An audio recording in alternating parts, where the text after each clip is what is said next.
.52 on this Thursday. Before we get into the very active weather for tomorrow, welcome to Storm Talk, everyone. I'm wave meteorologist Brian Good. Obviously, it's a very important update today as we're getting closer to the messy scenario and the alert day that will be in place as we head into your Friday, as we have that combination of a low pressure in the area, also known as Bob to us, and then we have the leftovers of Helene, which is, of course, a powerful hurricane right now in the Gulf of Mexico that also will be moving in. That combination is going to lead to unusual weather for us.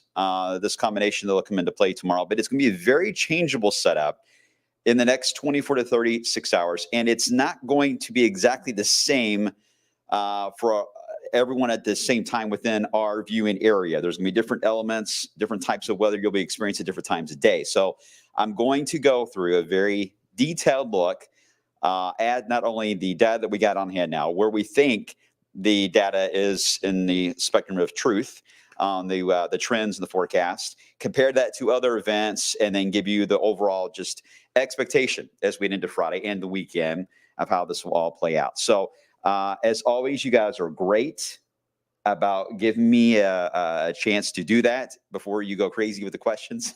So I appreciate that. So I ask for patience today and let me try to explain all this. I will tell you right now, it's going to be really hard for me to get into specifics on towns. We always joke about that for snow forecasts, you know, how much snow on my street kind of thing. But look, I'm not going to be able to get that specific, but in general, I think you guys will get it. I'm hoping I'll be clear enough that you guys will understand what's going on based on the maps. Fair? All right. So where to begin? Okay, let's begin with actually some good news. And that is the idea that we've actually had a very nice morning. The sun's been out. Everyone's like, oh, okay, well, this isn't bad. You would have no idea that the weather is going to be dramatically different when I'm here talking to you guys tomorrow. Dramatically different. So it's going to be a very quick change in our weather. So if you have any errands you need to run right now, any appointments, groceries, anything you need to take care of that you just don't want to deal with the rain and the wind, because it's going to last a few days. And if you just don't want to be out on the roads, don't want to deal with all that, then today is a good day to do that. Although I will say right out of the gate, traffic has been horrible. It doesn't look like it there, but it has been horrible in areas. So there are a lot of folks having the same idea. So, and we have a lot of visitors in town. A lot of events going on, obviously louder than life. So please give them extra space too and welcome them to our city. And also try to not apologize to them, but explain to them this is not normal for us, for a leftover hurricane to come flying on in here. It's not normal for a lot of folks in the southeast corner of the country in this type of fashion, as I'll explain in a second. First off, let's get to the satellite. Mentioned we've got that beautiful blue sky now, but you see what's happening. The clouds already starting to fill in. This is a backwards weather day today, and you probably missed it on your calendar, but it is moving backwards. So the weather will get, worse is the best way I can explain it. It just will not be horrible this afternoon, but it will certainly look more like something's on the way in the coming hours. So you're going to enjoy some sunshine along the west of 65 for just a bit longer, through at least lunch. Then this afternoon is going to cloud up, and then the showers will start to increase. Some will be developing right over us, by the way. So not only do we have the band in East Kentucky heading west, but new development over us could happen. So that's going to skew timing just a bit as well. But that's the general idea. All right, here's a wider view of where this is standing here. Let me kind of adjust this. All right, here is obviously Helene. You can even see the eye right there. We'll go through the stats on the hurricane in a second. Tornado threat is significant. You've got already a couple tornado warnings down in Florida and one into the mountains here of the Appalachians. Let me explain again real quickly why this is a unique setup and why it has been complex in the details, but the forecasting hasn't really been that hard given all this. The data has been really solid, which is good. We had our upper low that came through, or still is out here in this area just west of us, that kicked up the severe weather and produced a tornado on Tuesday into Clarksville, Indiana. You guys remember that? Okay, so it's still there, but only the eastern side of it really has lit up with rain. But the problem is it's pushing up against the mountains, and now the rain and the moisture from Helene is being thrown in at the same time. This is leading to a very saturated ground in this area of the country, the southeast corner. A lot of rainfall. Normally, you would just have just the hurricane approaching, and that would be the ball and the spin that we would see on the radar. Nothing but sunshine in this area in advance of it. That is typically what happens for a tropical cyclone. In advance of it is you run into very nice weather, goes downhill, and then you get into very nice weather after it. Sometimes you get into really big heat waves, depending on the time of the year. So this is unusual. And because we have so much rain in advance of Helene, we get what we call the if I can draw this, the BOE. The BOE. You're like, what is the BOE? The BOE stands for brown ocean effect. And that mainly means because of the color you see of the terrain being more of a brown than the ocean, it is almost like the same impact as the ocean. In other words, hurricanes, tropical systems, tropical cyclones, they feed on the warmer water that's out there in the Atlantic, Pacific, doesn't matter which ocean it is. It's just warm water feeds these tropical systems. It is the source of them. Land is not. Land will pretty much choke a tropical system rapidly, as usually the case. But what happens if you take a lot of land, you saturate it with a bunch of rain and flooding, and you got a lot of flooded areas, a lot of ponding of water everywhere, and a large land area? When the hurricane arrives, not to give the hurricane a personality, but it doesn't really notice a huge difference between the ocean and what it's over. So it doesn't lose its intensity as rapidly as it normally would. Therefore, it carries the high wind threat, flooding threat for sure, but the high wind threat much further inland than it normally would, because it's basically like an airboat in the Everglades. It is just flying over the normally frictioned area that is just waterlogged in the southeast. So if we did not have this upper low that came through here and is sitting in the southeast corner of the country, we would not have this scenario. That's what makes this so unique, and why we're kind of entering a little bit of uncharted territory on what this will mean for us, certainly around Atlanta into Asheville, North Carolina. This could be a catastrophic event for them. It could be, just because the amount of water that is being thrown into the mountains here, and you're going to rush it down the mountainside. Rock slides, mudslides are going to be a problem, and not normal for them to get winds as well that could be over hurricane force that far inland. Again, very unusual setup because of the wet ground. So pretty wild to see that. So this also is a reason why it is going to bring in the stronger wind gusts much further inland to our area as well. When normally they would weaken down to about 25 to 30 on the gust, we still have the potential to get up there to damaging levels, which we normally don't face. We've had a couple of times. I know everyone remembers Ike. And to recap again on Ike, and of course, Ike was way over here, came in through Texas and then came to the Midwest, and then to the Ohio Valley, produced 79 miles per hour, I believe was what it was when it came through. That dried up. It just evaporated up, the amount of moisture with it. So it was nothing but a wind field, and that enhanced the winds right into the Ohio Valley. Now, there is a concern that this one is going to have some dry air involved when it moves through Kentucky, and there could be some localized strong wind enhancement, something we're watching, but that's going to be really tough to pick out in advance, but I'll show you that on Futurecast here in a second. Okay, is everyone clear on the setup? Type 3.1 if you're good. Type 3.1 if you understand what is so unusual about this coming into play. Michael, real funny, Michael. We'll get to you, Michael. Okay, so there you go. That's the, and Sabrina, we'll get into some of the specifics sometime in here in just a second, I promise, so hang tight. Okay, so that's the overall ordeal that makes this into the headlines. Everyone's talking about it right now. It's because of this. unique setup here. Okay, so let's get into where we are. Just checked with the hurricane hunters, actually. They, believe it or not, there's another tropical system on the other side of Mexico, which is John. It's a tropical, I believe, a storm or depression now. It's not moving very much, but it was about a Cat 2 hurricane near Acapulco that caused some damage. So we have twins, really, very close together. So the hurricane hunters, which I believe that plane today is Miss Piggy. They do have nicknames, and I've been on Miss Piggy before when I lived in Charleston. Miss Piggy went down to John to visit there, it looks like. So no flights right now into Helene, but they should be taking off here soon for the midday flight. Look at that eye wall, though. That eye is really showing up. So let's get right into the stats. This was the mid-morning update, so we'll have another one in an hour. It's a Cat 2, winds at 100 miles per hour, sustained gusts to 115. Let me show you what it looks like. This is a live look right now. This is in Key West, Florida. Look at those waves right now. Yikes. Uh-oh. Yeah, like, okay. It's great timing. That's smart. Someone's really adventurous on that bike ride. Look at those waves just crashing up. No doubt, storm surge. I mean, this is not even Helene won't even get to the Keys. It's passing west of the Keys, and this is how rough it is already for them. And this is, imagine what a direct impact would be for the Big Bend area of Florida. So anyway, pretty rough down there into southern Florida already. So what is the track stats on this? Well, again, the Big Bend area is about a Cat 4 as it moves in. That's going to be the big story for tonight. It's going to be a nighttime landfall coming into play into the early hours of your Friday. Make sure to tune in to Sunrise tomorrow morning. I'm sure we're going to have a lot of live images coming in from that area. It then moves into Georgia. Look at the tropical storm warnings.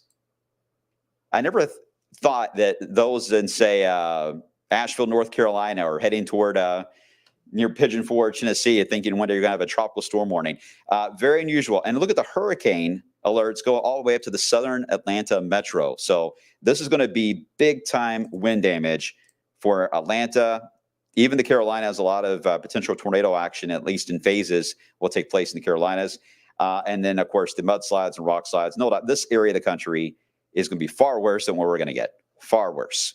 And this is, if you have friends or family there, I hope they're fully aware of the system. I'm sure they are, because the media is all over it. So hopefully they've got the precautions in place. I did see the store shelves were like empty there in that area. But you can see where it just kind of settles in our area this weekend and just kind of drifts slowly around. All right, so here we go. We're going to go through this hour by hour, make sure everyone's good. He's on the way to get a hurricane cake before they sell out. That's a good point. I heard about those more about in New Orleans, hurricane cakes, but down in Southern Florida, I'm sure they're ready too. Okay, everyone is, I think, all right. Good. All right, let's get into this. This is hour by hour on Futurecast. Know where you are on this map. We're going to start with this afternoon. Again, scattered showers will start to increase. Some will develop right over us for this afternoon. Otherwise, this wall of rain will be heading westbound. Increasing as we head into the evening and overnight. You work second or third shift, I feel for you. It's going to be a long night. Heavier rain bands. Again, everything moving in from the east, northeast. At times, heavy rain bands will move through, just like you would have in the case of a hurricane. There will be spiral bands. So you'll have a squall, basically, that'll move through. Very intense rain, a lot of wind, and then it may ease back down a bit, and then it races back up with another band that'll move through. Here we are, 1 o'clock in the afternoon for tomorrow, and we're still raining outside. We get into Friday evening, then there's a little bit of a dry spot. Did you see it? Right through here. And this is the only thing that is still bothering me. I talked about this a lot yesterday, but right into the afternoon hours tomorrow and early evening, there is, based on the track of how Helene will move, the wind will actually go down the mountains in eastern Kentucky, flowing toward I-75. That downward motion actually is a drying motion. So that should clear out a little section of the radar tomorrow afternoon. It may even clear the sky cover out, and the sun could come out. And the only reason why I want to make sure to hit this harder than I normally would is that I don't want you guys to get a false hope of thinking, oh, they've messed up. The sun is out. This is over. It's nothing. What you basically are going to be experiencing in a very indirect way is the eye of a hurricane. You're going to get this false hope in a sense, and then the wind will ramp back up, clouds fill back in, and the rain picks back up. Where that little dry spot's going to be, I don't know yet. But I know that in the section that will have the northern part of that circulation, you can get the winds to really enhance in that type of setup. And then right in the middle of the spin, the winds may actually relax a bit. I'll show you in the wind fields here in a second. The rain, by the way, will continue and regenerate in a new spiral band, but lighter, but consistent and widespread for Saturday. So you're probably going to ask a lot about Saturday. Saturday, this will continue. Sunday looks a little better. Okay, rainfall. Goodbye, drought. This is going to take care of it. The dry sloping here coming down the mountains, you see what it's doing to the rain total forecast. It even removes a couple of inches in some cases in our southeast section. And this could include Marion County up through, say, Frankfort. We'll watch it and see where this develops. Meanwhile, areas that get stuck in these spiral bands, ooh, man, this is bad. 2 to 4, maybe up to 6, 7 inches of rain. I wouldn't rule it out. I would not rule out a 7-inch rain total out of this. It'll be in one of those persistent bands that sets up in an east-west fashion across Kentucky. So we're going to go from one extreme to the other of talking about burn bands to flash flooding everywhere. So this is going to be fun. So please be careful. Can't stress this enough. Travel is going to be a bit of a challenge getting around these heavier rain bands, a lot of ponding on the roads, just really nasty out there. So what we'll do, I thought I had the wind turned on. Hold on one second. I did not. Let me pull that up. Hold on. Let me show you the wind. This is, again, just an example of the wind gust potential. The wind's going to start to ramp up as early as tonight. Certainly when you get up tomorrow morning for work and school, it should be windy out. Gusts at that point should be approaching 30 to 40 miles per hour. The meteorologists here in Louisville, the TV media, emergency managers, we do have a conference call with the National Weather Service this afternoon. And I'm sure at that point it'll be discussed on where wind advisories are going to go up. There even could be, based on some of these numbers I'm about to show you, a high wind warning that may go up for East Kentucky, maybe even some of our counties to the east of 65. It's possible because here are the wind gust potential numbers at about 7 or 8 in the morning tomorrow. 41 miles per hour in Louisville, 53 in Marion County. We get to the noon show tomorrow, 50 to 60 miles per hour on the winds. You get to 54, 55, wind damage, trees start to take on damage. That starts to develop. So the number of power outages, while this is not looking to be a widespread significant event on power outages, I do think there's going to be power outages in just about every single county. We'll have something being reported, especially areas with an above ground grid. Parts of Louisville that have above ground grid. You may live in that section of town that does. And if your lights do tend to go out in windy scenarios, this is a day that probably will do that. So make sure you're ready for that. Keep everything charged just in case. The winds, I think, will be the strongest during the daytime period tomorrow, and especially around lunch tomorrow. And then here we go with that center, the little eye. It's a little flat of eye, elongated on the her here. But you see what happens to the wind speed. It drops down right where it is. There's a bit of a decrease Friday afternoon in our southeast sections. Doesn't last long because then you ramp right back up again as that little calmness kind of passes over the city of Louisville. We ramp back up, and then we stay breezy on Saturday. I think gusts will be below advisory level, but still quite breezy. Here is a snapshot of the timing of all this. Red bars because impacts are high all day, really, and then the rain chance will stay high, obviously, as well until the evening hours. Okay, question time. What can I try to help you guys out with here on the data? Because there's a lot here. There's a lot, and we still got a full day of analyzing here, so there could obviously still be adjustments, and there will be. Will it dry out after the rain, Carrie? We'll look at that in just a second. Angela, never thought in all my life or years I'd be seeing Louisville on the dirty side of a tropical system. You're right. It is rare for us to be on this eastern side here like this, northeast side. Normally we're on the northwest side, northern side, or it disintegrates altogether. It's a very unique setup. It really is. And it's one I really think is going to be studied for a while for a lot of meteorology students. So if you're a weather enthusiast, this has got to be intriguing to you because it is very much something you can't really find in the books very often. It happens. So having this real-time event is really wild to witness. Probability of schools closing. Well, actually, no, I'm not going to fall in that trap. I'm not going to fall in that in the wintertime. I'm not going to fall for it now. Nice try, though. That's their decision on that. I don't see this being, there is a low-end tornado threat, but I'm not worried about that. I think this is going to be just a messy day on wind and heavy rainfall. As long as the buses can transfer suited safely and there's no danger of any fallen branches at the bus stops in the morning, which the wind will ramp at that point and it'll ramp up later in the afternoon. But their school times are varying across our county, so I'm not sure how that's going to line up with certain counties, but that's their decision on that idea or not, if they're going to react to it. Again, I think it's we've had worse events than this coming our way, but this is certainly one that stands out because it has been so quiet. So it is certainly just going to get your attention. We just haven't had active weather like this widespread in a long time. So it is going to get our attention. So I don't want to go down that road, Ashley. I'm sorry, but I'm sure they'll announce something. Lighter than life, by the way. We know they're planning to go as scheduled. I know they do have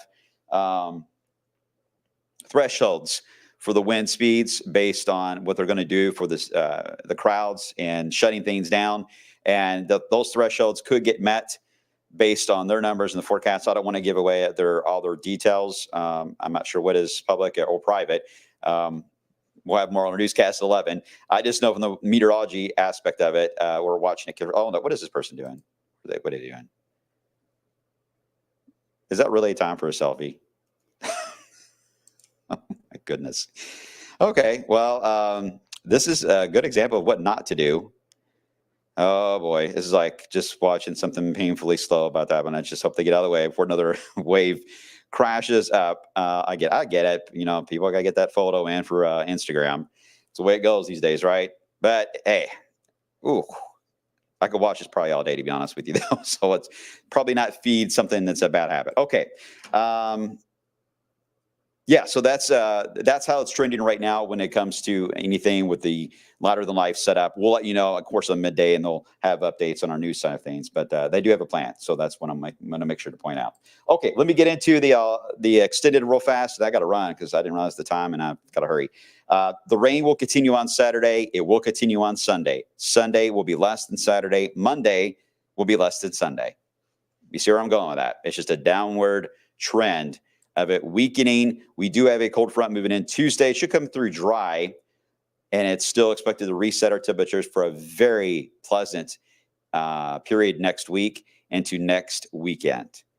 And I would enjoy that because after that, well, I can't go there. Not yet. I'll explain soon. I know I'm such a teaser of a person. All right, let's check on them, make sure they're all right there. Okay, they look okay. They make me nervous. All right, it's getting to your 10-day earliest alerts. Here we go. 77 degrees today, 72 tomorrow. There's the alert day. Wind and rain coming our way. But look at that, a beautiful extended outlook. Doesn't it look awesome down the road? Something to look forward to, guys. Be safe. Stay close to the Wave Weather app. That's where our update's going to hit first. And I can tell you there's still going to be some fine-tuning adjustments here. And I'll be on tomorrow morning at the same time here, and we'll walk through this together. All right, be safe, and I'll see you guys coming up on the flip side.